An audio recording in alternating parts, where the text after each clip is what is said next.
اسی طرح غسل کے مسائل میں اس بات کا جاننا بھی ضروری ہے کہ عام مشہور یہ ہے کہ غسل کے 3 فرائض ہیں: کولی کرنا، ناک میں پانی ڈالنا اور پورے جسم پر جو ہے وہ پانی بہا لینا۔ یاد رکھ لیں کہ یہ اس طرح کر کے اللہ کے نبی صلی اللہ علیہ وسلم سے کہیں بھی اس طرح ثابت نہیں ہے کہ آپ صلی اللہ علیہ وسلم نے یہ ترتیب بتائی ہو کہ غسل کے فرائض یہ ہیں اور باقی جو ہے وہ فرائض نہیں ہیں۔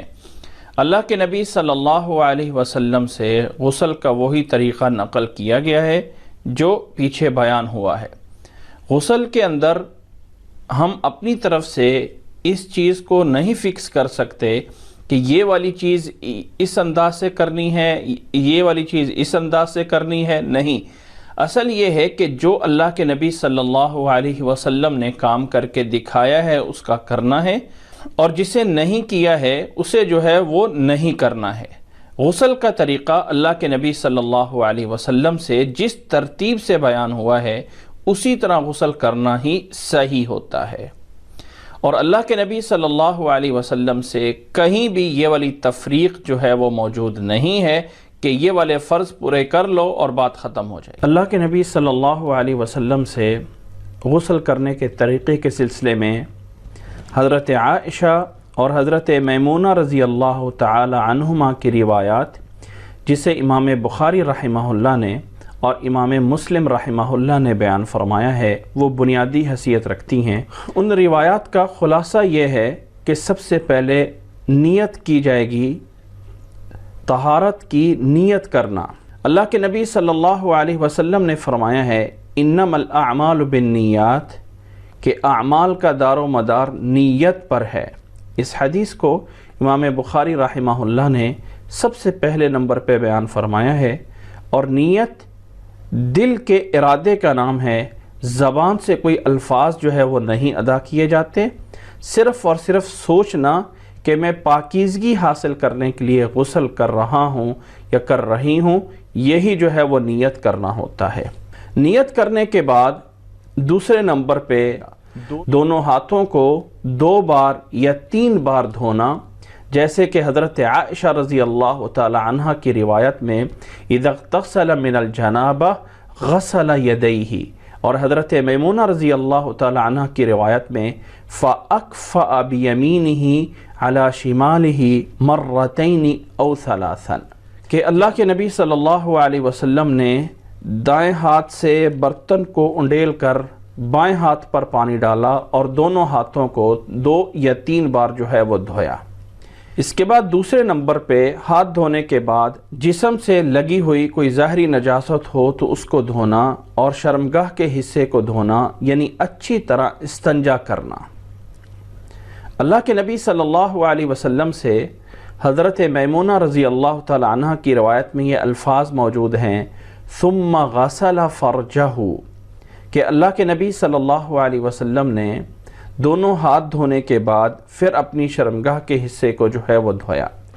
اس کے بعد چوتھے نمبر پہ استنجا وغیرہ کرنے کے بعد دونوں ہاتھوں کو صابن وغیرہ سے دھو کر نماز کی طرح وضو کرنا، کہ ہاتھ دھونے کے بعد کولی کرنا، ناک میں پانی ڈالنا اور چہرے کو دھونا، اور کوہنیوں سمیت دونوں بازوؤں کو دھونا، جیسے کہ حضرت عائشہ رضی اللہ تعالیٰ عنہ کی روایت میں یہ الفاظ موجود ہیں وَتَوَضَّأَ وُضُوءَهُ لِلصَّلَاةِ، اور حضرت میمونہ رضی اللہ تعالیٰ عنہ کی روایت میں یہ الفاظ موجود ہیں ثُمَّ ضَرَبَ بِيَدِهِ الْأَرْضَ أَوِ الْحَائِطِ مَرَّتَيْنِ أَوْ ثَلَاثًا ثُمَّ مَضْمَضَ وَاسْتَنْشَقَ وَغَسَلَ وَجْهَهُ وَذِرَاعَيْهِ،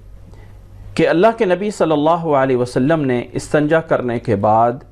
پھر آپ صلی اللہ علیہ وسلم نے وضو کیا، جس طرح کہ نماز کے لیے وضو کیا جاتا ہے۔ دونوں ہاتھوں کو دوبارہ اچھی طرح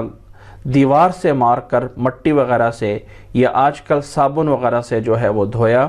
اور پھر اس کے بعد کولی کی، ناک میں پانی ڈالا، چہرے کو دھویا اور دونوں بازوؤں کو کوہنیوں سمیت جو ہے وہ دھویا۔ اس کے بعد 5ویں نمبر پہ سر کے مسح کی بجائے دونوں ہاتھوں سے پانی لے کر سر کی دائیں سائڈ پہ اور پھر بائیں سائڈ پر ڈالنا اور اچھی طرح خلال کرنا، اچھی طرح ملنا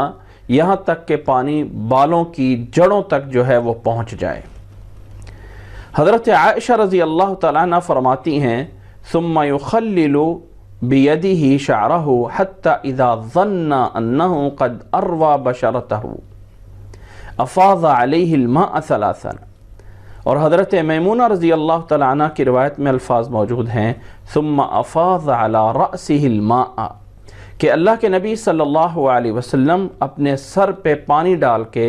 اچھی طرح جو ہے وہ ملتے ہلاتے یہاں تک پانی جو ہے وہ سر کے بالوں کی جڑوں تک جو ہے وہ پہنچ جاتا۔ اس کے بعد سر پر پانی ڈالنے کے بعد پورے جسم پر پانی ڈالنا، پہلے دائیں طرف اور پھر بائیں طرف، کہ پورے جسم پر جو ہے وہ پانی پہنچ جائے اور کوئی جگہ بھی جو ہے وہ خالی نہ رہے۔ حضرت عائشہ رضی اللہ تعالی عنہ کی روایت میں الفاظ موجود ہیں ثم غسل سائر جسدہ، اور حضرت میمونہ رضی اللہ تعالی عنہ کی روایت میں بھی الفاظ موجود ہیں ثم غسل جسدہ، کہ اللہ کے نبی صلی اللہ علیہ وسلم نے اس کے بعد پورے جسم پر جو ہے وہ پانی بہا لیا، اور اس کے بعد آخر میں دونوں پاؤں کا دھو لینا۔ اور حضرت میمونہ رضی اللہ تعالی عنہ کی روایت میں بھی الفاظ موجود ہیں ثم غسل رجلیہ۔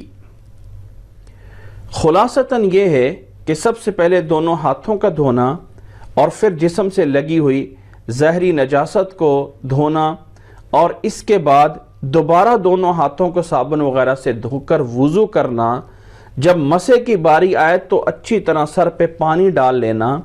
اور پھر پورے جسم پہ پانی بہانا، پہلے دائیں سائڈ پہ اور پھر بائیں سائڈ پہ، اور آخر میں دونوں پاؤں کو دھو لینا۔ یہ ہے اللہ کے نبی صلی اللہ علیہ وسلم سے غسل کرنے کا طریقہ۔ اللہ سے دعا ہے کہ اللہ ہمیں اسے سمجھنے کی اور عمل کرنے کی توفیق عطا فرمائے۔